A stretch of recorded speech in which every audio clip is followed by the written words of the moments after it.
Thank you, Subin, for the introduction. Good evening, everyone. Guess you all are fresh after the break and ready for the next round. Are you? Yes. Okay.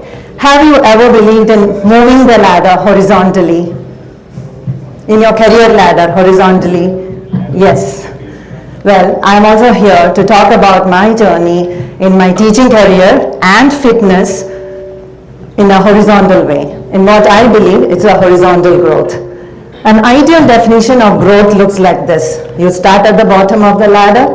With each rung you climb, it's a new title, promotion, bigger office. But when you come to a school environment, the title changes from a teacher to a supervisor to a coordinator and to a principal. But then you have to stop doing what you love the most, being with the little ones in the class, seeing the glow in their face when they get the concepts that you teach. I don't want to miss that, so I thought I'll stick to my teaching. I started my teaching career in one of the ordinary schools in UAE. In 2 years' time, I got the opportunity to be with one of the schools run by the GEMS group. That experience gave me a big exposure in many aspects. I had better students with me, better training facilities, better colleagues, and access to better technology. I felt I was growing as a teacher. I felt more confident in my work. Then, 2-3 years later, I had to move to KSA to accompany my family as my husband had taken up a new job assignment in Riyadh. I had a good break in Riyadh. I got a very good break. I got an opportunity to work with one of the international schools in Riyadh. Everything was new for me. I was getting access to better technologies, new pedagogical methods, to students from different backgrounds, and the latest things in the class. From the outside, everything was the same. I was just a teacher, but from the inside, I was learning so many skills.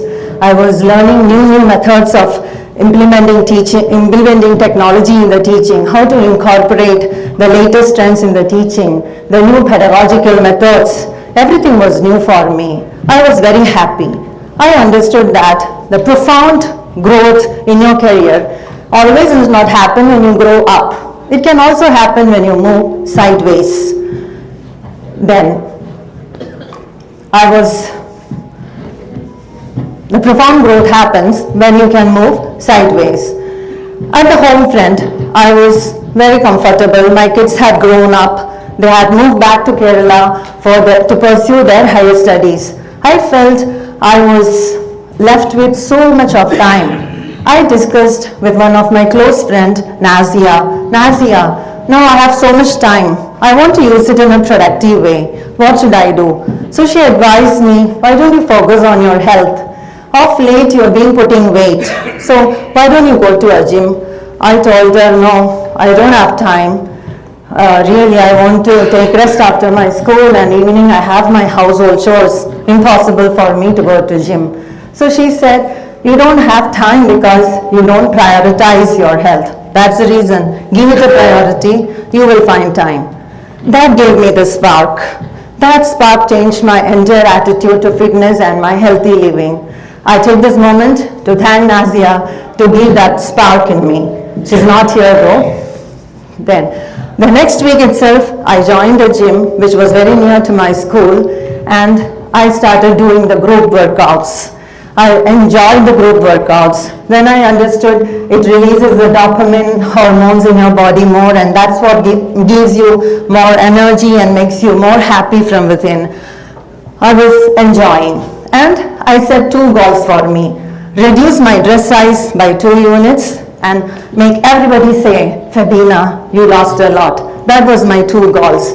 And apparently I wanted to get rid of my habit of sleeping at afternoon after school. So I started working out, and I started something like what I thought was diet, starvation, and sometimes not eating, and sometimes eating very less. As the days passed, in 2 months' time, the people around me started to tell me, we think you are losing. And I was like, yes, I'm achieving. I'm almost near my goal. Then it was a vacation was approaching, so in summer we go to Kerala, and I wanted to impress my parents, my siblings and my extended family. I wanted everybody to say that yes, you lost. So I started doing more workouts, and when the people said you are losing, I was getting more motivated. There were days where I spent 3 to 4 hours in the gym. I was working out like crazy, but only doing the group workouts, not much of machines. Then it was time for my Kerala trip, and everybody was shocked to see me. They said, wow, how did you do this? You really lost. And I went for shopping, and yes, my dress size was 2 units less as I wanted. I achieved my goal. I was very happy. I was satisfied. Then slowly I slipped back to my old unhealthy habits, not minding the eating, not working out, because I achieved my goal. What is the need to do workout now? It's then my weighing balance told me I was back to square one. I was shocked. Gosh, what happened? I did everything. I achieved my goal. Then what is this? It's then my sister made me realize that fitness is something like a lifelong effort. It's a daily practice. It's a daily practice, like how I brush my teeth or comb my hair. Fitness has to be in my daily routine. I was shocked. Then I thought, okay, let me hire a personal trainer. I can't do it on my own. I need to know the nuances of fitness. What is right, what is wrong. Because I tried myself and I failed miserably. Now I don't want to waste my time and effort and fail again. So some people told me, hiring personal fitness trainer, are you crazy? Are you a celebrity? It's going to be very expensive. But I was convinced, I'm investing on my health. You invest a lot for your future. So why not I invest on my health? I was not bothered about the amount that I was paying. If I want to enjoy all my investments, that other investments I do, I need my health to enjoy that. So I was convinced and I hired a personal trainer. So the first thing she taught me was 80% of your fitness routine depends on your eating habits and 20% only on your fitness. I was shocked. What? 80% on eating? No, I need to really eat well. I need to starve more. No, but she taught me what is diet all about. Diet is all about eating a balanced meal. A balanced meal means an ideal combination of protein, carbohydrates, healthy fats, fibers. That's what a balanced diet is all about. Sometimes my husband used to wonder, are you on diet or are you on eating spree? Because he saw me eating all the time. I need to manage all the carbs, proteins, everything. So I was munching every 2 hours. But once I started this healthy eating, one thing I noticed was I was not feeling hungry in between. I was always feeling full. And if at all I felt hungry, I could munch on some healthy snacks like nuts and fruits. So my diet was going in a well way and I was happy. But it was the same thing I was eating. My concern was, will it make my life boring? I want to enjoy all the weekend parties that I go and all the weddings back home. So my trainer said, who's asking you to stop all that? You can enjoy all that, but just adjust your meal at home. Skip a meal, go enjoy your party. So that worked for me.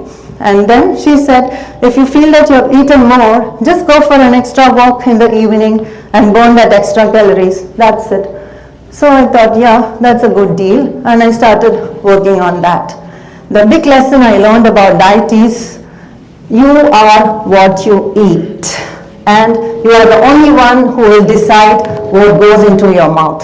So eat wisely. Then came the 20%, the workouts. I had to relearn all the workouts. Whatever I did in my gym, I realized the postures were wrong. Whenever I did planks, I never felt it on my tummy. I thought planks was for my back or my hand. But with my trainer, I learned all the correct postures of each exercises. I learned the importance of warm up. I learned the importance of cool down. And I understood, like a healthy balanced meal, there is something called a balanced workout. Over the week, I should do a combination of strength training, yoga, stretching, resistance training, and of course cardio, which was my favorite. I thought the more you jump, the more you lose, but it was not like that. I understood as I age, resistance training and strength training was the most important things for me. So I started focusing on that, and over the week, all my muscles should be activated. Then I wanted to expand my horizons of fitness. I just don't want to stick to these exercises. So I wanted to grow like horizontal in my fitness also. I learned new skills like swimming. I attempted badminton. Last year I attempted a Riyadh marathon, and this year I registered again for the marathon, but with a better target. My target is 1 hour 10 minutes to complete 10 kilometers. So inshallah, I hope I'll work on that. So this is horizontal growth for me in my fitness. I try to make myself a better version of me every time. I compete with myself. I chase consistency. If you set a goal, you want to lose 5 kilo in 2 months' time, it's very easy to achieve, but it's very difficult to maintain. How many of you are here who have attempted on a weight loss or a target with your health? Did you succeed or failed miserably? Going on, yes. Yeah, so it's easy to achieve, but maintain that is the most difficult thing. So the key to that is consistency. Take fitness as a priority. Fitness is something that doesn't make you stronger. You should be feeling stronger from within and outside. Fitness should be a way of your life. It's not something you adapt for a few days and then quit. So in my career, I consider growth as a horizontal one, where I am happy with the way I am going. I am more empathetic and I do it with more passion and power than ever before. In my fitness journey, in my personal life, I try to do more and more new things so that my fitness journey is not boring for me. And my advice to all of you as I conclude is to focus on your health and fitness. If you have not done that, try to do that, because health is wealth. If health is lost, everything is lost. Thank you.